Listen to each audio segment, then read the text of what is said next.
Hello, my name is Voya and welcome to My Deep Guide. Today is a short news video regarding the Reinkstone R1 and TopJoy Butterfly DES Kickstarter and Indiegogo projects from last year. These projects have promised a lot back in June last year, and now we are fast approaching June 2022, and unfortunately for the backers and for people working in those companies, unless they're complete scammers, things are delayed yet again for both of them. And basically both of them kind of issued similar kind of statements, but with a little bit of a difference here and there, but the same problems as we've had them from before. And my last update in January regarding the delay for March, I was very skeptical that that's going to happen, and here we are in April, and of course it's still not happening, and they are delaying it further still. Now the relationship between which one is more realistic and more optimistic to happen, well, TopJoy still slightly seems like it might be more on track than Reinkstone, but at this point we're getting to a point where it's kind of irrelevant, because the updates that they are issuing, it's more than clear that the DES or the slurry panels, there's a very good reason why the big producers are not using that technology, and the reason is the technology is not ready.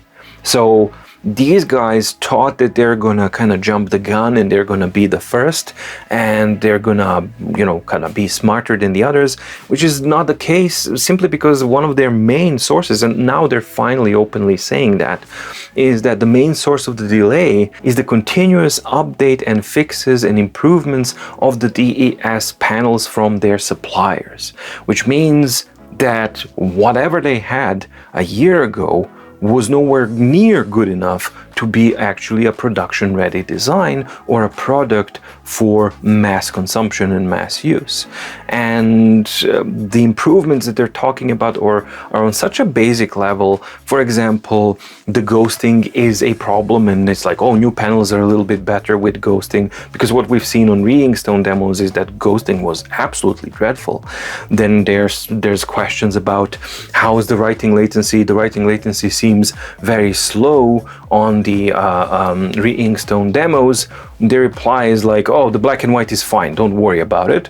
It's like, yeah, but it's that's not addressing the issue at hand. And then they're saying something really weird about the writing latency of the color, and they say the handwriting delay in color mode will look serious due to the existence of grayscale.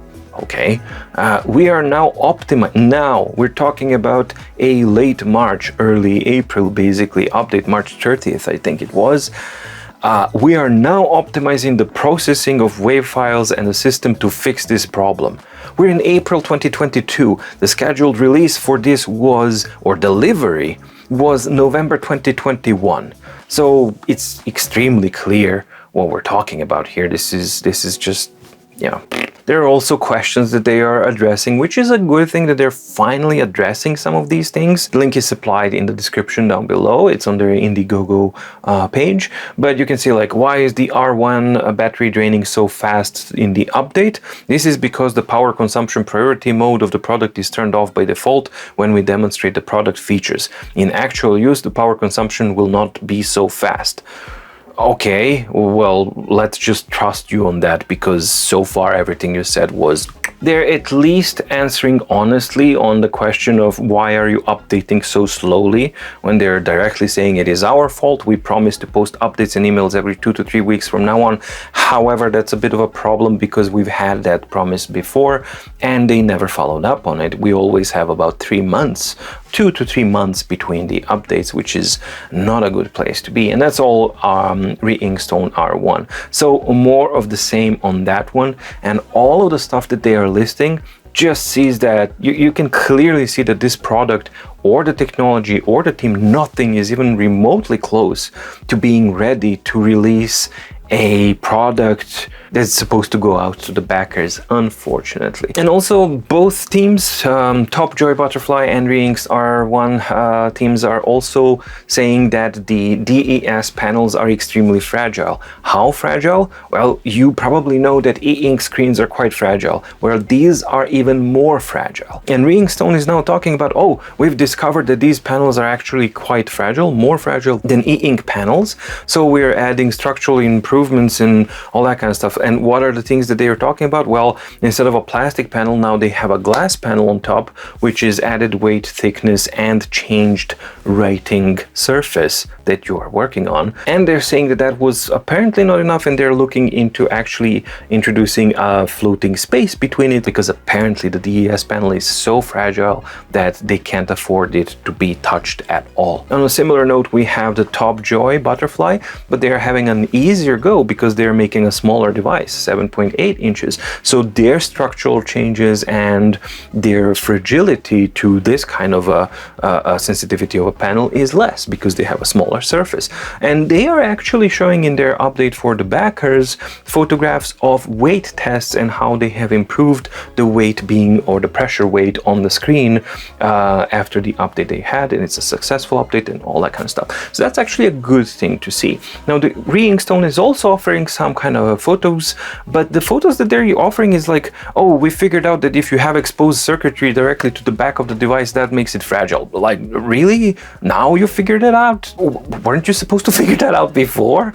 So I'm just kind of wondering, what if they had managed, if there was no pandemic, what would have been the excuse? If there was no chip shortage, what would have been excuse? And if there were no excuse, if they shipped out something in November, what would that device have been?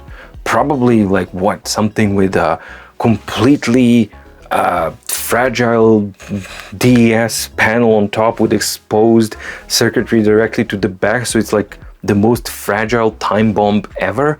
I don't know. Either way, neither of these two projects are good, and I've expressed my doubts, and I tried to warn people, especially about the Reinkstone R1. Now, here we have a problem. A year after, Reinkstone R1 was touting the world's first Android 11 e-paper tablet, blah blah blah. Well, that boat has sailed because Boox has launched a full line of Android 11 devices, and now we have also the Nova Air C, which is natively Android 11. So that sales point is gone. The DES panel is obviously not a finalized piece of technology, and it's something that's not ready for mass use. So that's also not a plus. And at this point, I think that the backers should be happy if they get anything at all at any given time. What are the time frames that these two projects are promising now? Well, it's not really that meaningful, but okay, let's just say what they are saying. So Reinkstone R1 is saying that hopefully in June we will have something ready to ship to you, and that's only if nothing happens, which of course something will happen. So my prediction, maybe something by the end of the year, in late Q4, maybe something ships, but what's gonna ship, well, we really don't know at this point. As far as TopJoy goes, Butterfly, it seems they are a little bit more optimistic, and they are a little bit more direct as far as their updates go. So they're saying that they're trying to meet the quantity of the bulk production by the end of April, and that they're trying to get, and if that happens, that then they will be able to start shipping out the units in May. So maybe that happens, but I'm not gonna hold my breath on that one either, because as I mentioned, both of these projects are using the same kind of technology that's problematic. Both have been having issues. One has been a little bit better with communication. The TopJoy guys have been a little bit better with communication than Reinkstone, which was absolutely abysmal as far as that goes, and they continue to be so.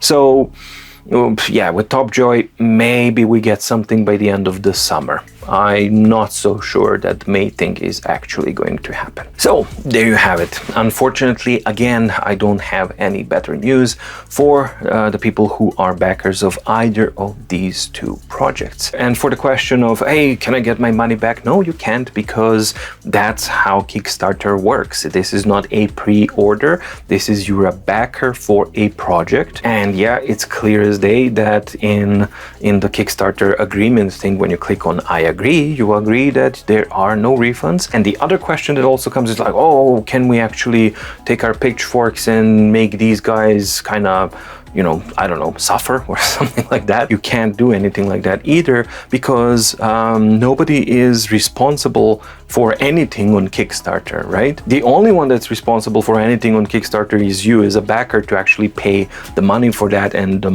moment the project is greenlit, that money is gone. And that's basically it. So that's how the Kickstarter platform works, in case somebody didn't know or in case they needed kind of some clarification. So yeah, a huge amount of risk, and that's why it's important to actually kind of do research, background research, and all that kind of stuff. I hope for the backers' sake that these devices come out sooner rather than later. I also hope for the sake of the backers that what comes out is actually going to be a device that they are going to be able to use. I can't say that I'm too optimistic about that. I am a backer of the TopJoy butterfly, so we will see. For me, it was technological curiosity, but yeah, I'm not optimistic that what I'm gonna get is going to be a tablet that I'm gonna be able to use. We will see, maybe, hopefully, who knows. The most painful thing is that a project that is running a year past its schedule, they don't have any way to earn money. So they got a lot of money, you know, from the Kickstarter and Indiegogo. Woohoo, great!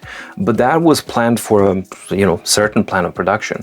When a production is so past a schedule and the company doesn't have cash flow, that means that sooner rather than later those companies will shut down, or at least they will stop the support of a project. So the likelihood, it's extremely likely, unfortunately, that even if these devices do get released, that we're probably gonna get like maybe a couple of updates and then that's it. What you see is what you get. Those are at least my thoughts. What are your thoughts regarding these things? Are you a backer of either of these two devices? And have you received any kind of different communication other than the stuff that I've seen here, or not? I hope you liked the video. If you did, please like and subscribe and ding the notification bell to get notified when new videos come out on My Deep Guide. Also, check out in the description down below. There are links for my daily organizer, there's a link for purchasing the organizer, and there's also a link for my daily organizer playlist,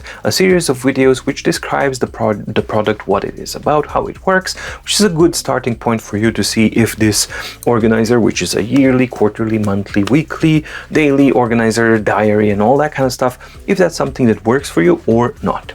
Also, in the description down below, you'll find the link for the My Deep Guide Discord server, which is a community that we are building around like interested people about e-note taking, e-reading, and all that kind of stuff. And we exchange ideas, setups, pet photos, memes, questions, answers, tips, tricks, just talking about all of that kind of stuff. So it's a nice place to be. And also I am very active there as well. So I share updates and some behind the scene info and all that kind of stuff. So if that sounds like something that you might be interested in to be a part of, you're more than welcome to join. Thank you so much for watching. Stay safe, stay healthy, and see you in the next video. Bye.